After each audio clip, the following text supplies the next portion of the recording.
Pada suatu masa di sebuah desa bernama Kampung Dalam, hiduplah dua orang anak bernama Anggunan Tongga dan Gonda Gondoria.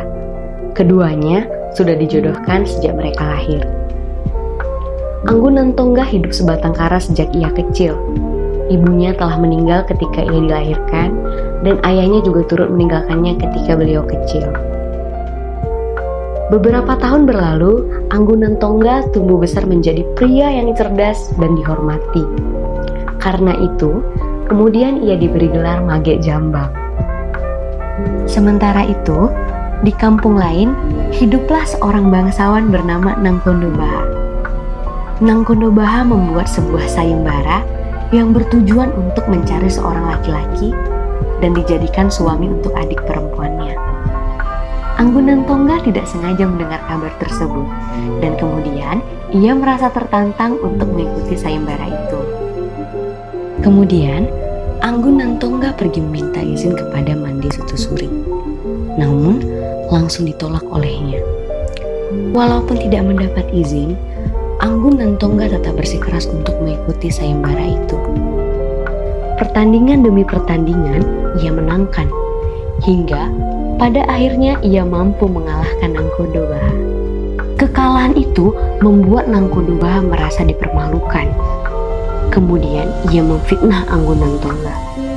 Beliau mengatakan Anggunan Tongga adalah seorang pengecut yang tidak berani menolong ketiga mamaknya yang ditawan oleh bajak laut. Karena mendengar hal tersebut, Anggunan Tongga kemudian pulang dalam perasaan yang sangat sedih. Kemudian ia bertekad untuk menyelamatkan ketiga orang mamaknya yang ditawan.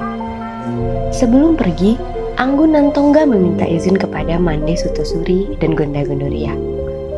Gondoria berpesan untuk dibawakan beberapa hal.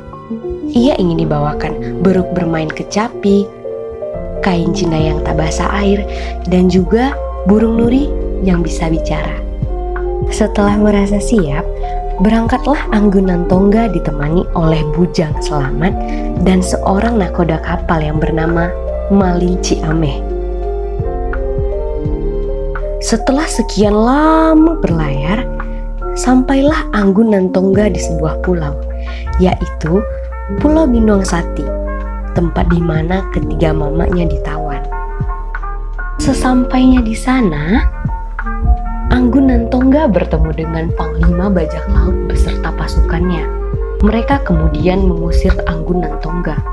Namun, Anggunan Tongga menolak dan bersikeras untuk menyelamatkan ketiga orang mamaknya. Akhirnya, pertempuran besar pun tidak bisa dielakkan. Setelah melalui pertempuran yang sengit, mereka pada akhirnya mampu membunuh Panglima Bajak Laut dan mengalahkan seluruh pasukannya.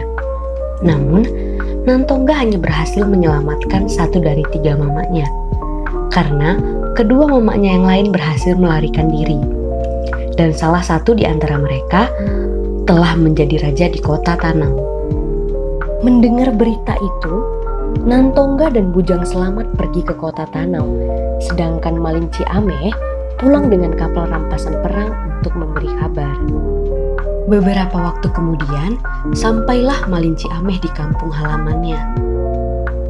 Namun, dikarenakan terpesona oleh kecantikan Gondoria, Malinci Ameh malah berbohong dan memberitahu bahwa Anggunan Tongga juga telah ditawan oleh kawanan bajak laut Bajau.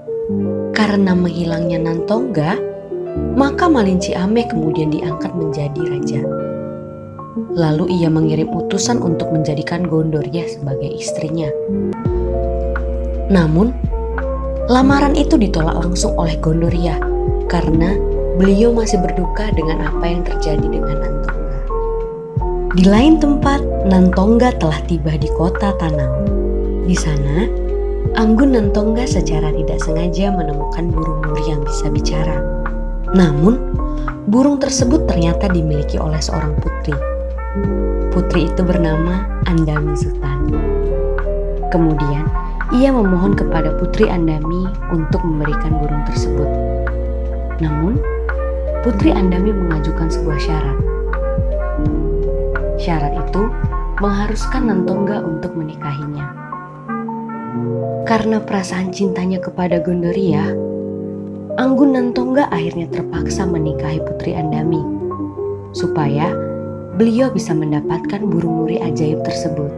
Sesaat setelah menikah, tiba-tiba terlepaslah burung nuri ajaib itu dan ia terbang menuju Gondoria, memberitahu bahwa Nantongga telah menikah. Maka bersedialah Gondoria mendengar kabar tersebut. Beberapa waktu pun berlalu, Nantongga tidak mampu lagi menahan rindu terhadap kampung halamannya. Ia dengan berat hati kemudian meninggalkan istrinya yang sedang mengandung. Mendengar kabar Nantongga pulang, larilah Gondoria ke Gunung Ledang. Namun, Nantongga berusaha mengejar dan kemudian meminta ia untuk pulang. Dan luluhlah hati Gondoria. Keduanya pun ingin melangsungkan pernikahan. Maka pergilah mereka menemui Tuanku Haji Mudo untuk kemudian meminta restunya. Namun, Tuanku Haji Mudo mengatakan bahwa mereka tidak bisa bersama. Karena dalam Islam, saudara sepersusuan tidak boleh menikah dan hanya dapat berjodoh di akhirat.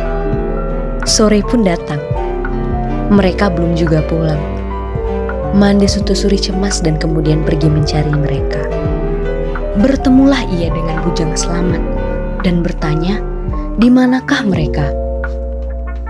Lalu Bujang Selamat pun berkata, Anggun Nantongga, Gonda Gondoria, serta Tuanku Haji.